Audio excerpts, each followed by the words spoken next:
Hi, I'm Venus O'Hara and welcome to another video. Today I'm going to be talking about sex magic and feminine and masculine approaches to sex magic. I wanted to share this video because I'm very passionate about sex magic, and I also was in Ibiza a couple of months ago and I was with a client who has an erotic shop there because my main source of income and business is actually reviewing and designing sex toys. And I told her that I had been speaking, I'd given a conference at the Magick International Fair here in Barcelona, which is the biggest esoteric fair in Europe. I gave a conference called Introduction to Sex Magic. And she said to me, I didn't know about that side of you, or that side to you. I don't know how to say, I've been abroad for so long. Anyway, she was unaware that I had this woo-woo or spiritual side to me. And I thought, yeah, it's a very big part of who I am. So I wanted to share a little bit more content on the topic of spirituality and sex magic specifically. Sex magic, if you are unaware of it, it is also called orgasmic manifestation. And it's about directing or channeling your orgasmic energy, your sexual energy towards your goals, your intentions in life.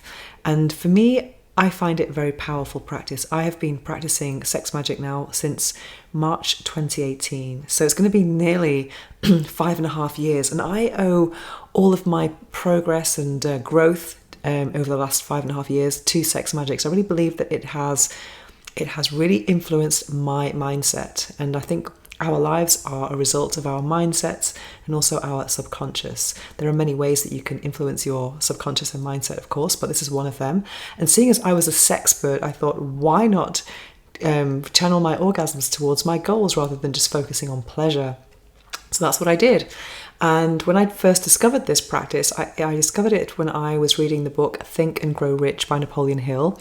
And in it, there's a chapter called The Mystery of Sex Transmutation. And sex transmutation is like, for example, transmuting the sexual energy into a different type of action. So when you get horny, instead of actually having sex or masturbating, you would instead have another type of physical action, such as doing sport, if that's your objective, or writing, or whatever it is that you want to focus on in life. And I thought that's all very well and good, but that also seems like a form of orgasm denial. And seeing as my job was about having orgasms, it didn't seem quite complete to me, even though I think you can practice both, of course. So I went down this rabbit hole of looking for manifestation and sexual energy, and I came across a video by Teal Swan called How to Use Orgasm to Manifest. And this video really changed my life, because when I discovered that you could actually set an intention at the beginning of your masturbation practice or sex practice and at just the moment of orgasm, it completely blew my mind. And I thought, I'm doing it now. So I completely changed my self-loving practices, and they became sex magic practices instead. And over these 5.5 years, I've read so many books. I read all the books on sex magic. I've also shared some content on this channel about the best books on sex magic. And I'm currently reading this one, Sacred Sex, The Path of the Divine Erotic. The Magic and the Path of the Divine Erotic, an amazing book. And here she says, sex magic is action plus energy plus intention. Interesting. So now I want to talk about feminine and masculine approaches to sex magic. And this, when I say masculine and feminine, we're not talking about men and women here. We're just talking about the type of energy. So for example, I was always focused on I was always in my masculine energy when I started to do sex magic. I was goal orientated, and I was thinking of clear objectives and goals and action. And I was really focused on professional goals and financial goals at the beginning. However, now that I am more in my feminine energy, I've learnt about the importance of surrender in manifestation, like being okay with things not happening in the way you desire. For example, the feminine energy is more about receptivity, surrender, and being rather than doing. So with my sex magic practice, I always use an affirmation. So instead of having an affirmation such as, I am a millionaire, it will be something like, I am ready to receive my blessing, something like that. So it's about your receptivity rather than a specific goal. So it's more kind of creating the space to receive the thing you want to manifest.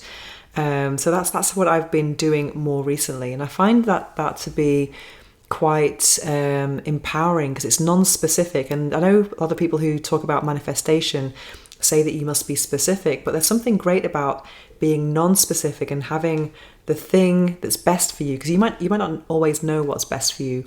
I remember once I did Sex Magic. I wanted to go on a date with a guy, a specific guy, and I did the magic. This has happened a couple of times actually, but I'm going to tell you about this one concrete example.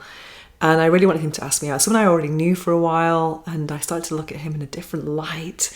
And on a Sunday, I did the magic. Monday morning, he messages me and asks me out on a date. And I was like, oh my God, this works. It works. It was so incredible. So on the Tuesday, we went out on a date, and it was all fantastic. It went really well. And then we ended up at his place.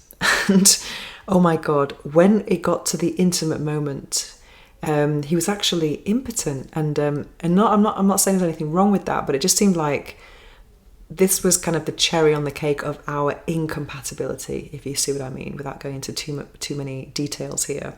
But I was kind of thinking, wow, and I'm so glad now that nothing happened. Oh my God, because I still know this person. So now I have this massive relief thinking, thank God nothing happened. Thank God there was no kind of divine union happening, because I've just since seen him in a different light again and thinking, I'm so glad nothing happened. So I'm really glad. I can't even emphasize that enough, and I'm just feel that it was the right thing.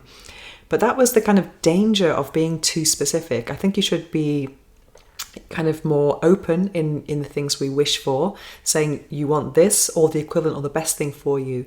So using affirmations such as I accept, or I am ready to accept my blessings, I am ready to receive new business opportunities, without kind of saying what they are. I think that's the kind of space I'm in at the moment. So being less specific, more about my receptivity, focusing on how ready and available and in the receiving mode that I am, rather than thinking of focusing outwards onto a specific goal. So that's what I'm doing right now. So that's what I mean about the masculine and the feminine. It has nothing to do with being a man or a woman. So yeah, so that's what I want to share with you today, because when I do Sex Magic, it's always based on an affirmation. So instead of thinking, what did I do today? Oh yeah. So something about more about the receiving rather than the outward objective. Yes, I wanted to share that with you, and tell me about, have you practiced sex magic? Are you inspired to focus your orgasms towards your goals? Everyone I teach about this, they have amazing results. And also I have this magical diary here. I started keeping a magical diary in November last year, and it's kind of amazing. I've already made another video about this, but it's incredible how I can look back and think, yes, got that. It's amazing. And also that it's always powerful to write down what you are going for, but sometimes it's just, very, very, very good. It's good to look back and think, yes, I got that. So anyway, I'm inspired to know if you are if you're inspired to try sex magic, and if you do, let us know if it's working for you and what is working exactly. That would be very interesting to know. Anyway, that is today's video. I'll be back tomorrow with the day 20 of my 30-day challenge, and I'm keeping it up. I hope you're enjoying it, and if you have any questions or any topics that you would like me to discuss, don't hesitate to contact me at venus@venussahara.org, or I will also be reading the comments as well, so I'll be replying to you if you make a comment on this video. And if you have a good topic for me, I will definitely add it to my list. Thanks for watching, and see you tomorrow.